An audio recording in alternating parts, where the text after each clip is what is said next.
الحمد للہ الحمد للہ الذی ابدع السماوات والارضین والصلاة والسلام علی من کان نبیا وآدم بین الماء والطین وعلی آلہ واصحابہ اجمعین وعلی کل ملائکۃ المقربین الی یوم الدین وعلی عباد اللہ الصالحین برحمتک یا ارحم الراحمین. اما بعد فاعوذ باللہ من الشیطان الرجیم. بسم اللہ الرحمن الرحیم. قل ان کنتم تحبون اللہ فاتبعونی یحببکم اللہ. صدق اللہ العظیم وبلغنا رسولہ النبی الکریم الامین الرؤوف الرحیم. قال اللہ تبارک وتعالی فی شان حبیبہ الکریم ان اللہ وملائکتہ یصلون علی النبی یا ایہا الذین آمنوا صلوا علیہ وسلموا تسلیما. اللہم صل علی سیدنا ومولانا محمد معدن الجود والکرم منبع العلم والحکم وعلی آلہ وصحبہ وبارک وسلم.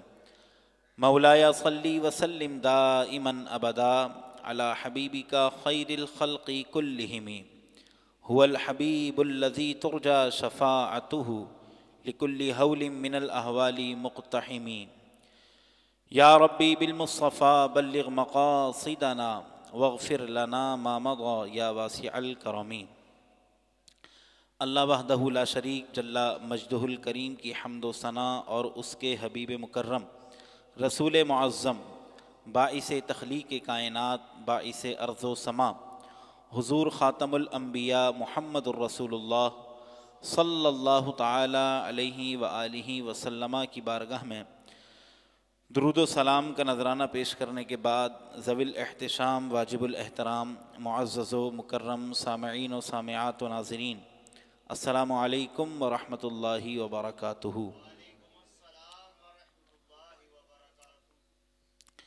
آج ہمارا ایک جو موضوع ہے عظیم الشان وہ پیارے آقا علیہ الصلاۃ والسلام کی محبت اور عشق کے عنوان سے ہے. یعنی عشق رسول ہمارے بیان کا ٹائٹل ہے، جس کا ڈسکرپشن تھا کہ عشق کے معنی کیا ہیں، اس کا درست مفہوم کیا ہے، صحابہ کرام علیہم الرضوان کا عشق رسول کیسا تھا، اور پھر عشق رسول کے مسلمانوں کی زندگی پر اثرات کیا ہوتے ہیں. یہ تین چیزیں میں نے آپ کے سامنے بیان کرنی ہیں. دیکھیں، ہر موضوع کا اپنا اپنا ایک الگ مزاج ہوتا ہے. تو عشق رسول ایک ایسا موضوع ہے جس کی کئی جہتیں ہیں. ایک تو ہوتا ہے کہ عشق رسول بندہ کیوں رکھے، کیوں کرے حضور سے محبت، ایک یہ ہے. اور ایک ہے کہ عشق رسول کے فوائد کیا ہیں، اور ایک موضوع ہے کہ نفس عشق رسول کا مطلب کیا ہے. تو آج جو ہم نے بات کرنی ہے وہ عشق رسول کیوں رکھیں یہ نہیں ہے. عشق رسول کیوں رکھیں، نبی علیہ الصلوۃ والسلام سے محبت کیوں ہونی چاہیے، یہ ایک الگ موضوع ہے جس میں براہ راست نبی علیہ الصلوۃ والسلام کی شخصیت، آپ پیارے آقا علیہ الصلوۃ والسلام کے مبارک اوصاف کو موضوع سخن بنایا جاتا ہے.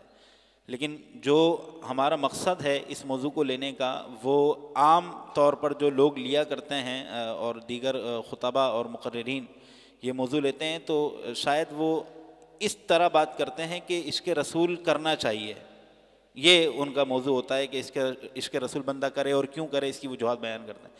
لیکن ہم عشق رسول کا مطلب کیا ہے، معنی کیا ہے، حضور سے محبت کا مطلب کیا ہوتا ہے، تو ظاہر ہے کہ ان چیزوں کے لیے جو ہے وہ نفس عشق اور محبت کا مفہوم سمجھنا ضروری ہے.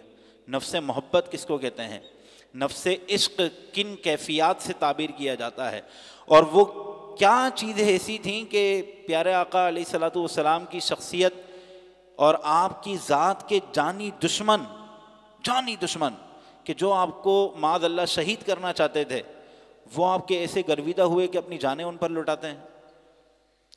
ایسی کیا چیز ہے، وہ عشق کیا ہے جو پیارے آقا علیہ الصلوۃ والسلام کی طرف سے لوگوں کو ملا، اور جو ہے لوگوں کو اور صحابہ کرام علیہم الرضوان کو نبی علیہ الصلوۃ والسلام سے اس انداز سے محبت ہوئی. تو اس حوالے سے مولانا جامی رحمۃ اللہ علیہ کی جو دیوان ہے آپ کا سلسلۃ الذہب کے نام سے، اس میں مولانا جامی کے مختلف اشعار ہیں اور آپ کے مختلف کلام جو ہے اس کے اندر درج ہیں، وہ اور بابا بلے شاہ رحمۃ اللہ علیہ ان کی جو دیوان ہیں، ان کے جو کلام ہیں، اس کی تشریح کے اوپر ایک کتاب موجود ہے قانون عشق کے نام سے۔ تو یہ جو میں بیان کرنے جا رہا ہوں وہ قانون عشق سے ہی تقریباً میں پورا کرنے کی کوشش کروں گا، اور اپنے پسندیدہ عاشق رسول حضرت مفتی احمد یار خان نعیمی رحمۃ اللہ علیہ سے بھی کچھ نہ کچھ استفادہ کر کے آپ کی خدمت میں رکھنے کی کوشش کریں گے۔ سب سے پہلے تو یہ سمجھیے، بابا بلے شاہ اپنے کلام کے اندر ایک سوال قائم فرماتے ہیں کہ کوئی ایسا شخص کہ جو بالکل صحیح المزاج ہو۔ عام طور پہ لفظ عشق یا محبت سنتے ہیں نا تو اس سے عجیب تصور قائم ہوتا ہے لوگوں کا، ایسا نہیں ہے۔ کیوں تصور قائم ہوتا ہے؟ انہوں نے جو ہے عشق اور محبت کی درست تشریح شاید ان کو معلوم نہیں ہوتی۔ تو بابا بلے شاہ سوال قائم کرتے ہیں اور کہتے ہیں کہ ایک وہ شخص کے جو بالکل صحیح المزاج ہے، اس کے حواس بھی صحیح ہیں۔ فرماتے ہیں کہ یہ جو صوفیہ نے کہا ہے کہ عشق حقیقی کی طرف لے جانے والا ہوتا ہے، عام طور پہ جو لوگوں کو مختلف چیزوں سے محبت ہو جاتی ہے، یہ محبت ان کو اللہ تعالیٰ کی اور پیارے آقا علیہ الصلوۃ والسلام کی محبت کی طرف لے کے جانے والی ہوتی ہے۔ فرماتے ہیں یہ اسی صورت میں ہوگا کہ جب بندے کے دل میں عشق مجازی کی آگ تو بھڑک گئی، لیکن آگ بھڑکنے کے بعد وہ اپنی توجہ اس کی طرف نہ کرے، وہ اپنی توجہ کو خدا کی طرف پھیرتا رہے، پیارے آقا علیہ الصلوۃ والسلام کی طرف پھیرتا رہے، تو یہ عشق مجازی کی آگ اس کو عشق حقیقی کی طرف لے جاتی ہے۔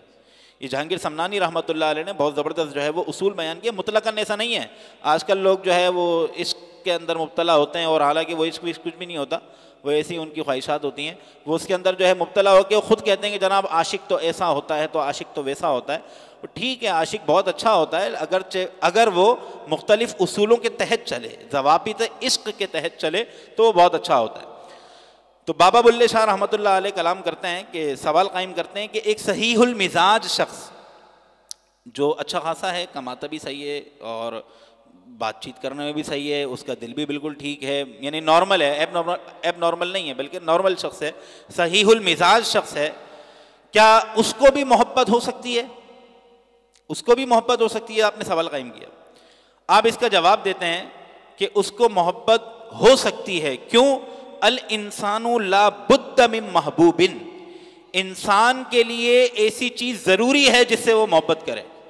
یہ مادہ اللہ تعالیٰ نے انسان کے اندر رکھا ہے، محبت انسان کے خون کے اندر اسی طرح حرارت گردش کر رہی ہے جس طرح اس کا خون حرارت کر رہا ہے۔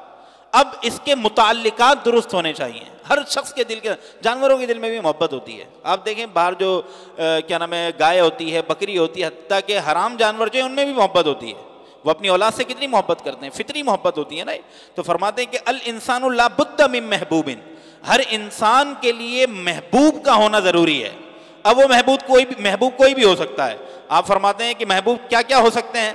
فرمایا فلی بعضہم حب الدنیا الشہوات من النساء والبنین والقناطیر المقنطرۃ من الذہب والفضہ والخیل المسومۃ والانعام والحرث ذالک متاع الحیاۃ الدنیا۔ فرمایا کہ ہر شخص کی محبت ہوتی ہے، ہر شخص کسی نہ کسی سے کسی نہ کسی درجے پر محبت کرتا ہے۔ مثال کے طور پر انسان جو ہے وہ کیا نام ہے، دنیا کی محبت کے اندر مبتلا ہوتا ہے تو وہ اپنی خواہشات سے مغلوب ہو کر خواتین سے محبت شروع کر دیتا ہے، اور بعض لوگوں کا یہ سلسلہ ہوتا ہے وہ اپنی اولاد اور بیٹوں سے بہت زیادہ جو ہے وہ محبت کرتے ہیں، بعض جو ہے اپنی بیٹیوں سے بہت محبت کرتے ہیں، بعض لوگوں کو جو ہے وہ سونے چاندی سے محبت ہوتی ہے، قناطیر سے محبت ہوتی ہے، بعض لوگوں کو اپنے پالتو جانوروں سے محبت ہوتی ہے۔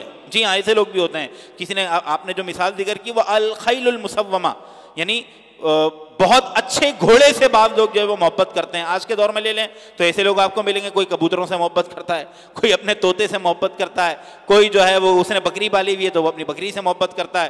اسی طرح فرماتے ہیں کہ بعض جو زمیندار ہیں ان کو اپنی کھیتیوں سے محبت ہوتی ہے۔ لیکن بابا بلے شاہ فرماتے ہیں کہ یہ ذالک متاع الحیات الدنیا، یہ ساری محبتیں جو ہیں یہ سب کی سب دنیا کے اندر رہ کر ختم ہو جانے والی ہیں۔ ساری محبتیں دنیا کا مال ہیں، دنیا میں رہ کر یہ ختم ہو جانے والی ہیں۔ البتہ وَبَعْضُهُمْ حُبُّ الْآخِرَةِ، اور بعض وہ لوگ ہیں کہ جن کو آخرت سے محبت ہوتی ہے۔ ان کی آخرت سے محبت کا مطلب کیا ہے؟ ان کو جہنم کا ڈر ہوتا ہے اور جنت کی نعمتوں سے محبت ہوتی ہے۔ نعمہ ہائے بہشت جو ہے ان کے دلوں کے اندر ان کو اللہ تعالیٰ کی محبت کے اوپر ابھار رہے ہوتے ہیں اور یہ جو ہے نعمتوں سے محبت کر رہے ہوتے ہیں. یہ بھی ایک اچھی درجے کی محبت ہے. لیکن فرماتے ہیں کہ کیا ہی کمال ہو کہ انسان کے اس جذبہ صادقہ کا متعلق، جس کے ساتھ یہ جذبہ صادقہ تعلق قائم کر رہا ہے، وہ پیارے آقا علیہ السلام اور اللہ تبارک و تعالیٰ کی ذات ہو. دیکھیں محبت تو ہر شخص کے دل میں ہے، ہر شخص کسی نہ کسی سے محبت کرتا ہے. یہ میں نے آپ کو جو ہے وہ کلام سنا دیا. آج ہر دوسرا بندہ جو ہے عجیب و غریب قسم سے جو ہے وہ محبت کی تشریح کر رہا ہوتا ہے، عشق کی جو ہے وہ تشریح کر رہا ہوتا ہے. تو اس کی تشریحات لوگ الگ الگ کرتے ہیں اپنی جگہ پر، لیکن سب سے کمال کی بات یہ ہے ایک مسلمان کے لیے کہ وہ فانی کے بجائے باقی سے محبت کرے. اس جملے کو یاد رکھیے گا، فانی کے بجائے باقی سے محبت کرے. کیوں فانی کے بجائے باقی سے محبت کیوں کرے؟ کیونکہ جب اس کی وہ فنا ہو جانے والی چیز فنا ہو جائے گی تو اس کی محبت اس کو جینے نہیں دے گی. اگر محبت ہے تو اس کی محبت اس کو جینے نہیں دے گی. واقعی ایسا ہے. ابھی میں نے چند دن پہلے ایک آرٹیکل پڑھا تو اس میں آپ کے کراچی کے ہی ایک شخص کی خبر تھی کہ جناب اس کی جو ہے زوجہ محترمہ کا انتقال ہو گیا، 2 سال ہوئے تھے شادی کو. اب وہ ان کی محبت میں اتنے فریفتہ ہیں کہ وہ ہر اینیورسری جو ہے ان کی شادی کی سالگرہ جو آتی ہے اور جو ہے اس کی جو برتھ ڈے آتی ہے اس کی جو ہے وائف کی، تو وہ قبر پہ جا کے کیک لے کے جاتا ہے اور وہاں پہ جناب وہ کیک بس لے کے بیٹھا رہتا ہے کہ تم اس کو کاٹ دو. تو اس کو تو نفسیاتی بن بولا جائے گا. تو فانی کی جو محبت ہے نا انسان کو پاگل کر دیتی ہے. اس کی کئی مثالیں جو ہے آپ کے معاشرے کے اندر بھی موجود ہیں. آپ کی جو ہے تاریخ کا بھی حصہ ہے کہ فانی کی محبت نے انسان کو ہمیشہ تباہ کیا ہے. ہونا یہ چاہیے کہ فانی، اگرچہ ابتدا فانی کی محبت سے ہی ہوتی ہے، کسی چیز کی محبت سے ہو جائے گی، جب وہ چیز ختم ہو جائے گی تو اب یہ مچلتا رہے گا.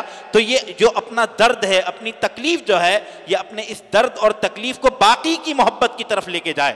جب یہ اپنے فانی کی محبت سے باقی کی محبت کی طرف جاتا ہے تو باقی تو کبھی ختم نہیں ہونے والا. باقی ہمیشہ، وہ باقی اس وقت ہے نا جب ہمیشہ باقی رہے. وہ حی اور قیوم ہے اور اس کے عطا سے نبی علیہ الصلوۃ والسلام کی ذات بھی ہمیشہ باقی رہنے والی ہے. جب یہ نبی علیہ الصلوۃ والسلام سے محبت کرتا ہے تو یہ محبت اللہ تعالیٰ کی محبت کی طرف لے کے جاتی ہے. تو قرآن کی جو میں نے آیت پڑھی، اللہ نے فرمایا قل ان کنتم تحبون اللہ، ہماری نظر میں باقی کون؟ اللہ تبارک و تعالیٰ کی ذات. اور محبت کا حقیقی مستحق کون؟ اللہ تبارک و تعالیٰ کی ذات. تو فرمایا کہ اگر تم اللہ سے محبت کرنا چاہتے ہو تو محبوب تم سے محبت کریں. اگر یہ تم سے محبت کریں گے پھر اللہ ان سے محبت کر رہا ہوگا. یہ کیا ہے؟ فانی کی محبت کو چھوڑ کر باقی کی محبت کی طرف جانا ہے. تو درمیان میں ایک اسٹیپ ہے اور وہ ہے پیارے آقا کی محبت. پیارے آقا کی محبت اس کو اللہ کا محبوب بنائے گی. یہ محب تو ہوگا لیکن کس کا؟ محبوب باری کا. جب یہ محبوب باری کا محب ہوگا تو پھر یہ اللہ تبارک و تعالیٰ کا محبوب بن جائے گا. اب اس کو دعویٰ نہیں کرنا ہوگا کہ جناب میں محبت کرتا ہوں. اب اللہ کی طرف سے دعویٰ ہوگا کہ ہم اس سے محبت کرتے ہیں. اور پھر یہ جب محبت ہوتی ہے تو نتیجہ کیا ہوتا ہے؟ ہم اس کے ہاتھ بن جائیں گے، ہم اس کی آنکھیں بن جائیں گے، ہم اس کے قدم بن جائیں گے، ہم اس کا دل بن جائیں گے، ہم اس کی سماعتیں بن جائیں گے، ہم اس کی زبان بن جائیں گے. یہ سب کیا؟ یہ محبت ہی کا تو ایک اظہار ہے. یہ محبت کا یہ اظہار ہے. آپ نے اس حدیث قدسی کو اگرچہ دوسرے تناظر میں سنا ہے لیکن اس کو اس تناظر میں سمجھیں کہ جب بندہ خدا کی محبت کی طرف جانا چاہتا ہے اور پیارے آقا علیہ الصلوۃ والسلام کی محبت کے اندر وہ مبتلا ہوتا ہے تو اس کے اوپر یہ عطائیں ہونا شروع ہو جاتی ہیں، یہ تجلیات اس کے اوپر پڑنے لگ جاتی ہیں اور یہ اس بات کا دعویٰ ہوتا ہے کہ اللہ اس سے محبت کر رہا ہے. پھر اللہ تعالیٰ اپنی محبت چھپاتا نہیں ہے. پھر اللہ تعالیٰ اپنی محبت کا اعلان کرتا ہے کہ ہم اس سے محبت کرتے ہیں. جو آسمان کی مخلوق ہے وہ بھی محبت کرے، جو زمین کی مخلوق ہے وہ بھی محبت کرے. یہ تو ہے محبت کا مختصر سا جو میں نے آپ کو ایک مفہوم بتایا کہ محبت ایک ضروری چیز ہے جو ہر انسان کو ہو جاتی ہے. اب وہ اپنی محبتوں کے دائرے کو درست کرے. محبت کے درجات کیا ہیں، کیسے انسان جو ہے اس طرف جاتا ہے، تو اس حوالے سے اسی قانون عشق کے اندر جو بابا بلے شاہ کے کلاموں کی تشریح کرتے ہوئے اس بندے نے بات لکھی ہے، بڑی زبردست ہے. وہ لکھتا ہے کہ عام طور پہ ایسا ہوتا ہے کہ انسان کسی کے بارے میں سنتا ہے، اس کے آثار وغیرہ کے بارے میں سنتا ہے، اس کے حوالے سے معلومات حاصل کرتا ہے تو وہ معلومات اس کو متاثر کرنے والی ہوتی ہیں. وہ اس معلومات سے جو ہے بہت زیادہ انسپائر ہوتا ہے اور جب اس کی یہ جو متاثر ہونا ہے، اس کو پسند آنا جو ہے، یہ تھوڑا سا بڑھتا ہے تو یہ مانوسیت اور شوق اور انسیت سے تعبیر کیا جاتا ہے کہ فلاں شخص کو فلاں سے انسیت ہو گئی ہے، یہ اس سے مانوس ہو گیا ہے نا، مانوس ہو جاتا ہے بندہ. جیسے بعض اوقات آپ دیکھتے ہوں گے کوئی شخص ہے وہ ہر مطلب اچھا خاصا کماتا کھاتا ہے سارا کچھ ہے، لیکن وہ ہمیشہ جو ہے کسی ایک مخصوص مزار پہ جا کے بیٹھے گا 2-2.5 گھنٹے، ہر ہفتے جا کے بیٹھے گا، ہر مہینے جا کے بیٹھے گا اپنے معمول کے مطابق. کیوں؟ اس کو انسیت ہو گئی. فرمایا کہ انسیت کا اگلا درجہ محبت کا ہوتا ہے. وہ محبت کیا ہوتی ہے؟ بندہ اس کے بغیر رہ نہیں پا رہا ہوتا کہ جب تک میں وہ کام جو ہے سر انجام نہ دے لوں تب تک جو ہے میرے حواس سکون میں نہیں آئیں گے. تو جناب وہ مزار شریف پہ چلا جاتا ہے، یا جس سے اس کو محبت ہو گئی ہے وہ اس کے پاس جو ہے وہ جا کر بیٹھ جاتا ہے. فرمایا کہ اس کے بعد ایک جذبہ آتا ہے، اس جذبے کو مقدمہ عشق سے تعبیر کیا گیا ہے. بندہ مقدمہ عشق کے اندر مبتلا ہوتا ہے، وہ جھٹلا رہا ہوتا ہے اس چیز کو کہ مجھے عشق نہیں ہے، لیکن اس کے جو عشق کی آنچ ہے وہ آہستہ آہستہ تیز ہوتی چلی جاتی ہے، اور بالآخر وہ نتیجہ آتا ہے کہ انسان اس کے بغیر رہ نہیں سکتا. فرمایا کہ یہ عشق مجازی کے اندر بھی ہوتا ہے، لیکن اگر یہ عشق مجازی اس کی فنا کی طرف لے کے جانے والا ہے، اس کی مجازی ہے ہی وہ جو فنا کی طرف لے کے جانے والا ہے، تو اس کے لیے نیندیں بھی اجڑ جاتی ہیں، اس کی زندگی خراب ہو جاتی ہے، اس کا کاروبار تباہ ہو جاتا ہے. ایسے عشق سے انسان کو پناہ مانگنی چاہیے. باقاعدہ کہا گیا ہے ایسے عشق سے انسان کو پناہ مانگنی چاہیے. اور کئی احادیث طیبہ کے اندر اس طرح کی محبت سے فرمایا کہ پناہ مانگو. معجم الاوسط کی احادیث ہیں کہ اس طرح کی محبت سے پناہ مانگو کہ تم کسی فانی کی محبت کے اندر مبتلا ہو گئے اور اس کے ختم ہو جانے کی وجہ سے تم جو ہے اپنی زندگی کو تاراج کر دیتے ہو. پھر کیا کریں؟ کہا کہ اس درجے کی جو محبت ہے وہ پیارے آقا علیہ الصلوۃ والسلام کی طرف پھیرنے کی کوشش کریں. پھر جو کہا جاتا ہے کہ حضور سید عالم صلی اللہ تعالی علیہ وآلہ وسلم سے جو عشق ہے، وہ جو محبت ہے، تو یہ محبت تو 2-3 طرح کی ہوتی ہے. کسی وجہ سے جو ہے بندہ محبت کر رہا ہوتا ہے، یا یہ بغیر کسی وجہ کے محبت کر رہا ہوتا ہے. ایک تو ہے کسی وجہ سے محبت کر رہا ہے، جناب اس کی ذات کے اندر اس طرح کی اٹریکشن پائی جاتی ہے، یا جو ہے اس کے اوصاف اتنے اچھے ہیں، یا پھر جو ہے اس کا رہن سہن بہت اچھا ہے تو اس سے محبت ہو جاتی ہے. لیکن ایک محبت کی وجہ ہوتی ہے کہ اس کی انسان کو وجوہات پتہ نہیں ہوتی کہ مجھے اس سے محبت ہو کیوں رہی ہے. ابتداءً وہ اس کا انکاری ہوتا ہے. فرمایا یہ ابتدا میں تو اس کا انکاری ہوتا ہے، لیکن یہ اس کی محبت کے اندر جلنا شروع ہو جاتا ہے. فرمایا یہ ہوتی ہے طبعی محبت. اب یہاں پر مفتی احمد یار خان نعیمی رحمۃ اللہ علیہ ارشاد فرماتے ہیں کہ یہ جو سببی محبت اور طبعی محبت ہے، ان دونوں میں سے طبعی محبت درکار ہے حضور علیہ الصلوۃ والسلام سے. کیوں جی؟ حضور نے کیا فرمایا ہے؟ حتی اکون احب الیہ لا یؤمن احدکم حتی اکون احب الیہ. کوئی بندہ اس وقت تک مومن نہیں ہو سکتا جب تک کہ میں اس کے نزدیک اس کے باپ سے زیادہ عزیز نہ ہو جاؤں، اور اس کی اولاد سے زیادہ عزیز نہ ہو جاؤں، اور تمام لوگوں سے زیادہ عزیز نہ ہو جاؤں. تو مفتی صاحب فرماتے ہیں میرا سوال یہاں پر یہ ہے کہ باپ سے جو محبت ہوتی ہے وہ کس درجے کی ہوتی ہے؟ اولاد سے جو محبت ہوتی ہے وہ کس درجے کی ہوتی ہے، یا کون سی والی ہوتی ہے؟ یا دیگر لوگوں سے جو محبت ہوتی ہے وہ کس درجے کی ہوتی ہے؟ یا اپنی آنے والی اولاد سے جو محبت ہوتی ہے وہ کون سی ہوتی ہے؟ فرمایا کہ وہ ساری محبتیں محبت طبعی ہوتی ہیں. یعنی ان محبتوں کی کوئی وجوہات نہیں ہوتی. ماں سے کیوں محبت ہے پتہ نہیں، باپ سے کیوں محبت ہے پتہ نہیں. ایک بچہ ہے اپاہج ہے لیکن ماں کتنی محبت کرتی ہے اس سے، پتہ نہیں کیوں محبت ہے. بس اولاد ہے، اس کی کوئی وجہ نہیں معلوم، کیوں میں اس سے محبت کر رہا ہوں اس کی وجہ نہیں پتا ہوتی. اپنی اولاد بھلے سے نکھٹو کیوں نہ ہو، وہ معذور ہی کیوں نہ ہو، اس کے جسمانی جو چیزیں ہیں آرگنز میں سے اکثر حصہ خراب ہو، لیکن سب سے زیادہ محبت اس سے ہوتی ہے. یہ کیوں ہے؟ فرمایا یہ محبت طبعی ہے. یہی وہ محبت ہے جو حضور سے کرنی ہے، یہی وہ محبت ہے جو حضور سے کرنی ہے، کیونکہ حضور نے اپنی محبت کو اولاد اور ماں کی محبت کے درجے میں رکھا ہے. اور ماں سے جو محبت ہے وہ محبت طبعی ہے، اولاد سے جو محبت ہے وہ محبت طبعی ہے، دیگر لوگوں سے جو محبت ہوتی ہے وہ محبت طبعی ہوتی ہے. لہذا نبی علیہ الصلوۃ والسلام سے بھی محبت طبعی ہونی چاہیے. ہمیں بھلے پتہ نہ ہو کہ ہم کیوں محبت کرتے ہیں، بس ایک آگ لگی ہو دل میں کہ میں جو ہے نبی علیہ الصلوۃ والسلام کی محبت کے اندر جو ہے وہ مچل رہا ہوں. اعلیٰ حضرت امام اہل سنت فرماتے ہیں جلی جلی بو سے اس کی پیدا ہے سوزش چشمے والا، سوزش عشق چشمے والا. یعنی نبی علیہ الصلوۃ والسلام کی محبت کے اندر جب کوئی شخص مچلتا ہے اور اس کی آنکھوں سے آنسو نکلتے ہیں، فرماتے ہیں یہ جو عشق کے آنسو بہ رہے ہیں نا، یہ نبی علیہ الصلوۃ والسلام کی محبت میں ہے. اور اس کا مزہ کیا ہے؟ اعلیٰ حضرت فرماتے ہیں کہ کباب آہو میں بھی نہ پایا، مزہ جو دل کے کباب میں ہے.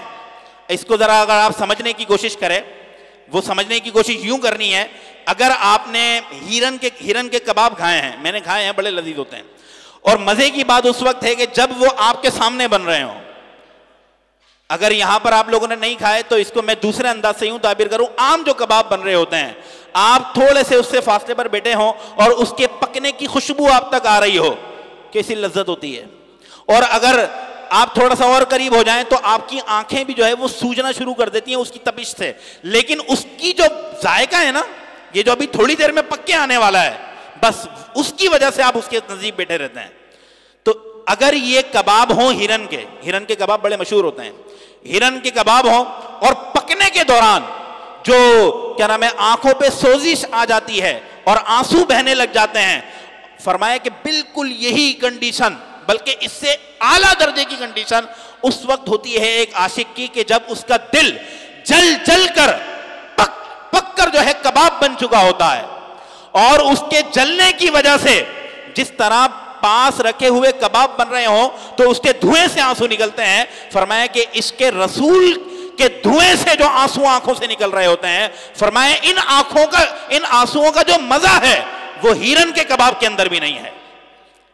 اب اس شعر کو سنیں جو اعلیٰ حضرت فرمانا چاہ رہے ہیں کہ جلی جلی بو سے اس کی، جلی جلی بو کا مطلب وہ پورا جو کباب پکنے کے دوران کا مرحلہ ہے، جلی جلی بو سے اس کی پیدا ہے سوزش عشق چشمے والا، کباب آہو میں بھی نہ پایا، مزہ جو دل کے کباب میں ہے. خدا کی قسم یہ ایسا مزہ ہے بندہ اپنا سب کچھ جو ہے وہ تاراج کر کے رکھ دے نبی علیہ الصلوۃ والسلام کی محبت میں. اور صحابہ نے یہ کر کے دکھایا. میں آپ کو غیر مشہور صحابہ کرام کے چند واقعات بتاتا ہوں، ورنہ ہم لوگ ابو بکر صدیق رضی اللہ تعالیٰ عنہ کا کتنا تذکرہ کرتے ہیں، آپ کے عشق کی تو مثالی. اور عاشق اکبر جو لقب ہوا وہ کس کا؟ صدیق اکبر کا. بہت بلند مرتبہ ہے. حضرت عمر کا بہت بلند مرتبہ ہے. لیکن یہ تو وہ ہستیاں تھیں کہ جو شہرت جن کی ہوئی اور جن کے بڑے احسانات اسلام کے اوپر اور امت کے اوپر. لیکن بعض صحابہ وہ بھی ہیں کہ جو تنہائی کے اندر رہ کر جنہوں نے جو ہے قربانیاں دی اور ان کی قربانیوں کی خبر حضور علیہ الصلوۃ والسلام کو دی. وہ کون ہیں؟ ان میں سے ایک صحابی حضرت خبیب رضی اللہ تعالیٰ عنہ، کمال درجے کے صحابی ہیں. یہ مزدور تھے، مزدوری کیا کرتے تھے. تو ان کو ایک مکے کے کافر نے جو ہے مزدوری پہ رکھا اور ایک عرصے تک کا جو ہے ان سے ایگریمنٹ ہوا کہ یہ کام تم مکمل کر دو، پھر ہم جو ہے آپ کو اجرت پیش کر دیں گے. عاشق رسول تھے، پیارے آقا علیہ الصلوۃ والسلام سے سچی محبت کرتے تھے، صحابی رسول ہیں. تو جب کام مکمل ہو گیا، یہ گئے اس شخص کے پاس جو مشرک تھا کہ جناب میری جو ہے اجرت مجھے دے دی جائے، میں نے آپ کی دی ہوئی ڈیوٹی جو ہے وہ مکمل کر دی ہے. کہا کہ میں تمہیں پیسے نہیں دوں گا، میں اسی وقت تمہیں رقم دوں گا کہ جب تم لا الہ الا اللہ محمد الرسول اللہ کا انکار کر دو. تم جو محمد کا کلمہ پڑھتے ہو تم اس کا انکار کر دو، تب میں نے تمہیں پیسے دینے ہیں. اس کو صرف حکایت کے طور پہ مت سمجھیے، اس دور کا جو معاملہ ہوا ہوگا یا موجودہ دور میں جو مزدوروں کی کنڈیشن ہوتی ہے اس کو ذرا ذہن کے اندر لائیے. آپ یہ مت دیکھیں کہ صحابی رسول تھے بہت مالدار ہوں گے، ہر صحابی تو مالدار نہیں تھے. بلال حبشی جیسے صحابہ بھی تو ہیں نا، تو حضرت خبیب جیسے صحابہ بھی ہیں. تو فرمایا کہ اس نے کہا کہ آپ جو ہے اس کلمے کا انکار کرو اور اس سے جو ہے منہ موڑ لو، تب جا کر جو ہے میں جو ہے تمہاری جو پیسے ہیں، تمہاری جو اجرت بنتی ہے وہ تمہیں دوں گا. تو انہوں نے کہا کہ نہیں، میں جو ہے کیا نام ہے بھلے سے تمہارے پاس نوکری کرتا رہا ہوں اور تمہارے پاس دہاڑی پر جو ہے میں نے کام کیا ہے، لیکن میں یہ کلمہ نہیں چھوڑ سکتا، میری رقم تم مجھے دے دو. اس نے کہا کہ میں تو تمہیں رقم نہیں دوں گا. ایک مزدور ایک عرصے تک کام کر رہا ہو تو اس نے باقاعدہ پلاننگ کی بھی ہوتی ہے کہ میں نے یہ چیزیں کرنی ہیں، اور اینڈ وقت پر پتا ہے کہ آنے والے کئی ایام میرے دشواری کے اندر آ جائیں گے اگر میں نے اس کی بات مان کر اپنے پیسے نہ لیے. تو انہوں نے کہا کہ جناب ٹھیک ہے، مجھے جو ہے رقم نہیں چاہیے، لیکن میں نبی علیہ الصلوۃ والسلام کا کلمہ نہیں چھوڑ سکتا. انہوں نے انکار کر دیا اور واپس آ گئے. تو ان سے ایک دوست کہنے لگا کہ جناب 2-4 جو ہے دنوں کے لیے تم اگر انکار کر دیتے اور تمہیں رقم مل جاتی، تمہارا آنے والا جو ایام تھے، زمانہ تھا، وہ اچھا گزر جاتا. کہا کہ میں ایک لمحے کے لیے اپنے محبوب کا نام اپنی زبان سے نہیں ہٹا سکتا، ایک لمحے کے لیے. یہ بھی محبت تھی نا. یہ کیا چیز ہے ایسی؟ یہ عشق ہے کہ جو ہر چیز لٹا دینے پر جو ہے انسان کو تیار کر دیتا ہے. وہ نہیں دیکھ رہے کہ میرا آنے والا زمانہ مشکل ہو جائے گا, وہ نہیں دیکھ رہے اس چیز کو کہ میں جو ہے دشواری کے اندر آ جاؤں گا. کہا کہ وہ سب دشواریاں اپنی جگہ ہیں, لیکن مجھے باقی سے محبت ہو گئی ہے, مجھے باقی سے محبت ہو گئی ہے, لہذا میں اس محبت کو ختم نہیں کر سکتا, میں اس عشق کا جو ہے وہ انکار نہیں کر سکتا. یہی سلسلہ حضرت صہیب بن سنان کا بھی ہوا. یہ باقاعدہ اپنا پورا مال و اسباب لے کر ملک روم سے مکے میں شفٹ ہوئے, اور مکہ میں آ کر آپ نے جو ہے وہ کئی جاگیریں خریدیں, باغات خریدے, اور کئی جو ہے علاقے آپ نے خرید لیے. مال اچھا خاصا تھا آپ کے پاس, اور یہاں پر آپ نے تجارت شروع کی. وہاں سے روم سے مال لاتے اور یہاں پر جو ہے وہ بیچا کرتے مکے میں آگے, کیونکہ مکے میں کئی جو ہے دور دراز سے لوگ آیا کرتے تھے. اس وقت بھی جو ہے مکہ بڑی منڈی شمار ہوتا تھا کاروباری لحاظ سے, اور کئی جو ہے وہاں پہ بازار لگتے تھے. تو انہوں نے کہا کہ ہر 3 مہینے یا 4 مہینے کے بعد مکہ کے ارد گرد بازار لگتے ہیں, میرا کاروبار یہاں اچھا چلے گا. کلمہ یہ پڑھ چکے تھے نبی علیہ الصلوۃ والسلام کا, مسلمان ہو گئے تھے, اور کہا کہ جناب میں جو ہے پیارے آقا علیہ الصلوۃ والسلام کا قرب بھی حاصل کر لوں گا. اب یہ جب سارا مال لے کر یہاں پہنچے, جاگیریں خریدیں اور دیگر جو ہے علاقے انہوں نے خریدے, اور وہاں پر اپنا کاروبار شروع کیا, تو بہت اچھا کاروبار چل رہا تھا. یوں سمجھیے یہ پوری ایک کمپنی کے مالک تھے, پوری انڈسٹری تھی ان کی جو انہوں نے مکے میں آ کے لگائی, اور ملک روم سے اس کے اسباب لے کر آئے. جب یہ پوری طرح یہاں پہ مکے کے اندر سیٹل ہو گئے, حضور علیہ الصلوۃ والسلام کو حکم ہجرت ہو گیا. حضور علیہ الصلوۃ والسلام کو حکم ہوا کہ اب جو ہے آپ اپنے غلاموں کو حکم دیجئے کہ وہ جو حبشہ جا چکے ہیں وہ مدینے کی طرف جائیں, اور جو مکے میں ہے وہ مدینے جائیں. آپ بھی تھوڑے عرصے بعد وہاں پر ہجرت فرمائیں گے. اب نبی علیہ الصلوۃ والسلام نے اپنے غلاموں میں اور اپنے عاشقوں کے درمیان اعلان فرما دیا. اب تو سب کے اوپر واجب ہو گیا کہ حضور علیہ الصلوۃ والسلام کا حکم ہے اور سب نے جانا ہے. یہ ایک ایسا معاملہ ہے کہ جس میں حضرت صہیب بن سنان کا امتحان تھا, واقعتاً ایسا امتحان تھا. آپ ذرا سوچئے کہ کسی علاقے میں آپ کی دکان سیٹ ہو گئی ہو, سارا کچھ وہاں پر جو ہے آپ کا کاروبار چمک رہا ہے, چل رہا ہے, آپ وہ علاقہ بھی نہیں چھوڑنا چاہتے, چاہے جائے کہ چلتا ہوا کاروبار آپ چھوڑ دیں. تو حکم ہوا کہ جناب صہیب بن سنان کو بھی جو ہے وہ مدینے جانا ہوگا, اور تمام صحابہ کو جانا ہوگا. اور نبی علیہ الصلوۃ والسلام ہجرت فرما کر مدینہ منورہ تشریف لے گئے. چند صحابہ جو ہے وہ, جیسے حضرت علی اور دیگر حضرات جو ہے, حضرت زینب وہاں رہ گئیں, اور دیگر حضرات جو ہے وہ مکے کے اندر رہ گئے. ان میں حضرت صہیب بن سنان بھی رہ گئے. اب یہ ان کو تھوڑا ٹائم یوں لگا کہ انہوں نے اپنی تمام جاگیریں بیچیں جو یہ ملک روم سے پیسہ لا کر یہاں پہ خریدیں, وہ سب بیچیں, اور سونا جو ہے وہ ایک گٹھڑی کے اندر جمع کیا, اور جمع کر کے آپ روانہ ہونے لگے. تو خبر ملی ابو جہل کو. ابو جہل تو اس دور میں ابو الحکم کہلاتا تھا. تو ابو جہل کو خبر ملی, یعنی جہال کا باپ, ورنہ اس کو کہا جاتا تھا حکیموں کا باپ, بڑا دانش مند ہے. تو یہ جو ہے حضرت صہیب بن سنان کے راستے میں آ کے کھڑا ہو گیا. اس کے ساتھ جو ہے ولید بن مغیرہ بھی تھا. تو ابو جہل نے کہا کہ صہیب تم مت جاؤ, ہم تمہیں کوئی تکلیف نہیں دیں گے, تم اپنے دین پر ہی رہو.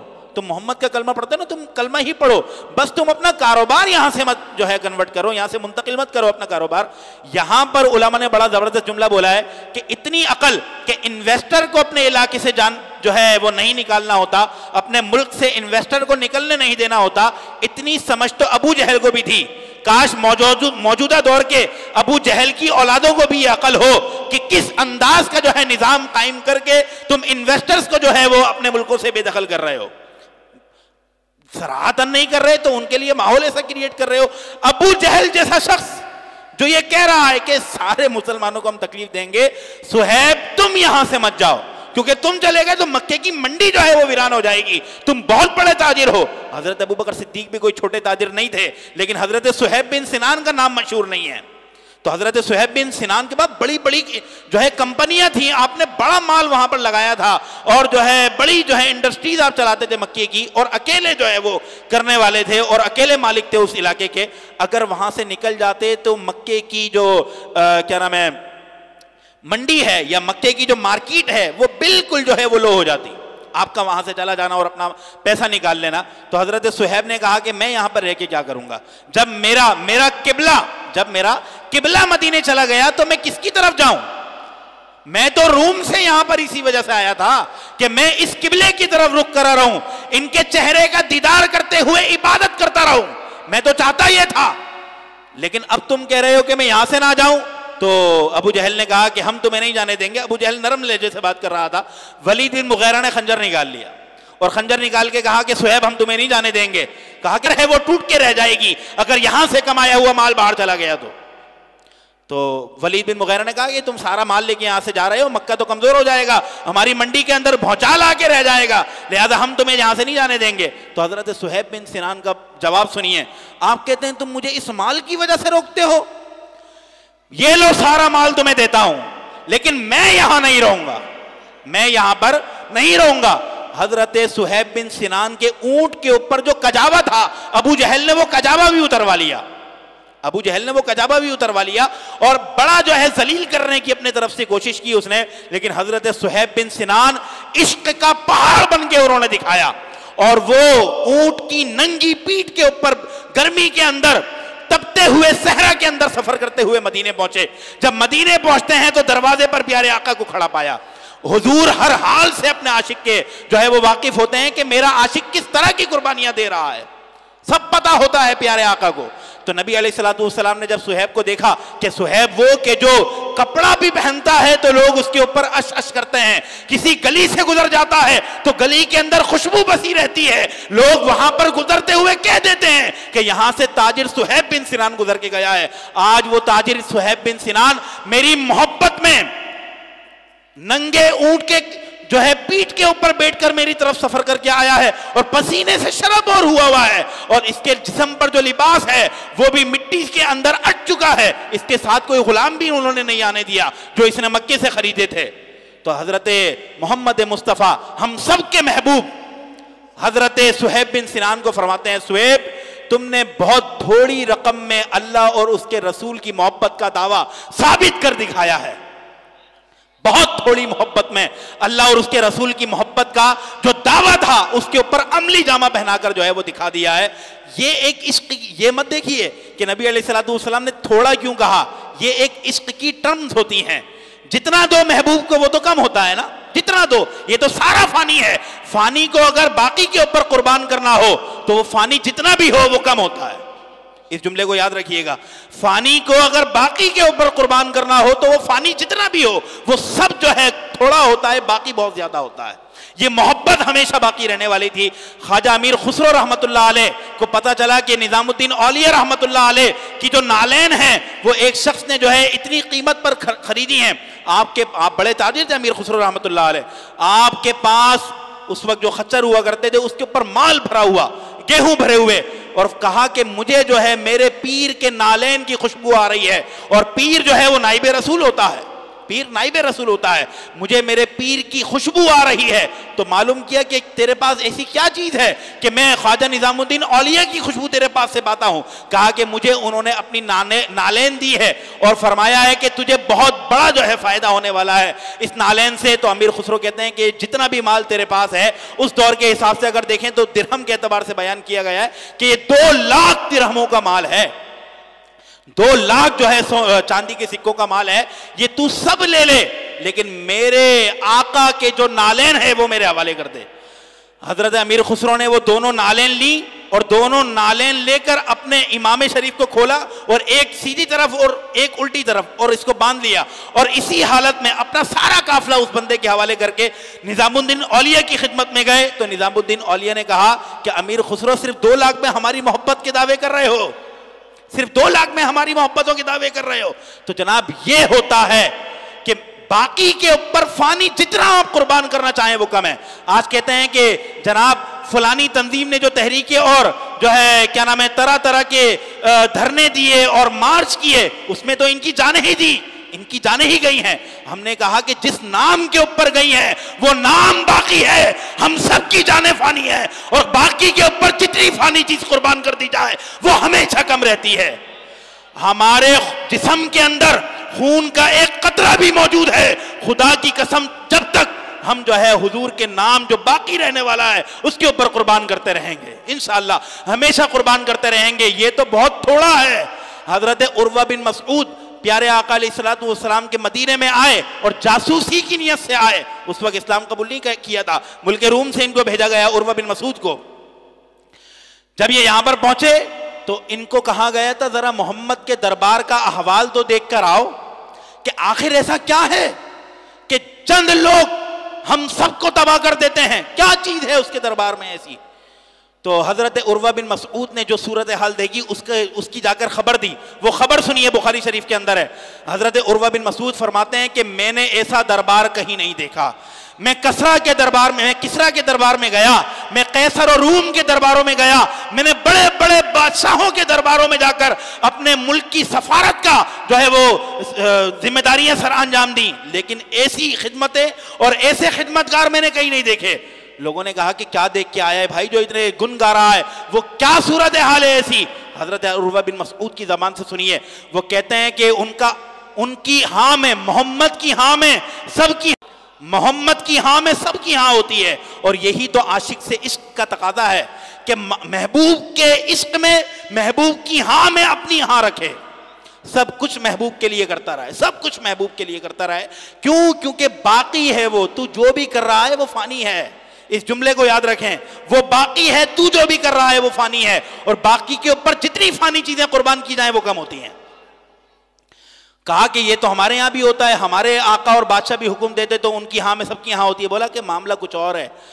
جب محمد ظہر کا وضو کرتے ہیں تو میں دیکھتا ہوں، میں نے دیکھا ہے وہاں پر کہ صحابہ آپس میں تلواریں نکال لیں کہ محبوب کا جو مبارک دہن اقدس سے پانی آ رہا ہے وہ ہمارے ہاتھوں پہ آنا چاہیے. حضور جو لعاب دہن باہر نکالتے ہیں وہ زمین پر نہیں جاتا، ہمارے ہاتھوں میں آتا ہے. یہاں پر میں سب سے زیادہ مجسم عشق جو دیکھا ہے، علامہ خادم حسین رضوی رحمۃ اللہ علیہ، آپ فرماتے ہیں کہ عشق اپنے فیصلے کرنے میں بڑا دلیر ہوتا ہے.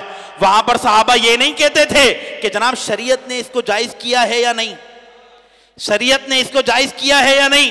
شریعت یہ کہتی ہے کہ نبی کا لعاب جو ہے اپنے ہاتھوں پہ لے کر اپنے چہروں پہ مر لو.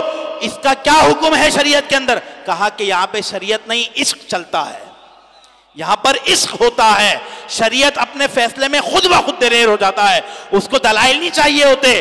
وہ جو کرتا ہے اپنی محبت میں، اپنے محبوب کی محبت کے اندر، اس کے عشق کے اندر فنا ہو کے کر رہا ہوتا ہے. کہا کہ میں نے یہ دیکھا کہ وہ جو ہے لعاب نکالتے ہیں، لوگ اپنے ہاتھوں میں لے لیتے ہیں. وہ مجمع جو ہزاروں لاکھوں پر مشتمل ہوتا ہے، ان میں سے کوئی شخص نظر اٹھا کر نہیں دیکھتا کہ نظر اٹھانے سے بے ادبی نہ ہو جائے. یہ کون بیان کر رہا ہے؟ حضرت عروہ، ابھی اسلام قبول نہیں کیا اور بخاری کی حدیث ہے. آج تو ہمارے ہاں کیا کہہ رہے ہوتے ہیں، جناب انگوٹھے چوپنے کی کیا دلیل ہے، لائٹیں لگانے کی کیا دلیل ہے؟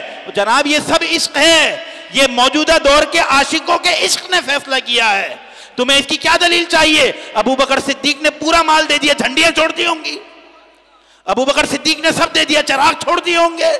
صحابہ نے تو اپنے عشق کا ثبوت یوں دیا، بڑے بڑے گستاخوں کے سر اتار کے رکھ دیے. تجھے ابھی بھی دلیل چاہیے؟ محبوب سے عشق کیسا ہونا چاہیے؟ جناب عشق کیسا ہونا چاہیے یہ سکھایا نہیں جاتا. جس کو عشق ہوتا ہے وہ خود کر کے دکھاتا ہے.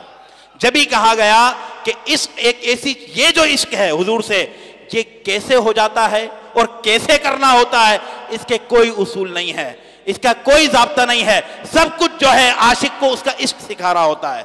عاشق کی رہنمائی، اس کا امام، اس کی محبت ہوتی ہے. بس وہ شریعت کے دائرے میں رہے، اور جب تک اس کا تعلق نبی علیہ السلام سے رہتا ہے وہ ہمیشہ شریعت کے دائرے میں رہتا ہے.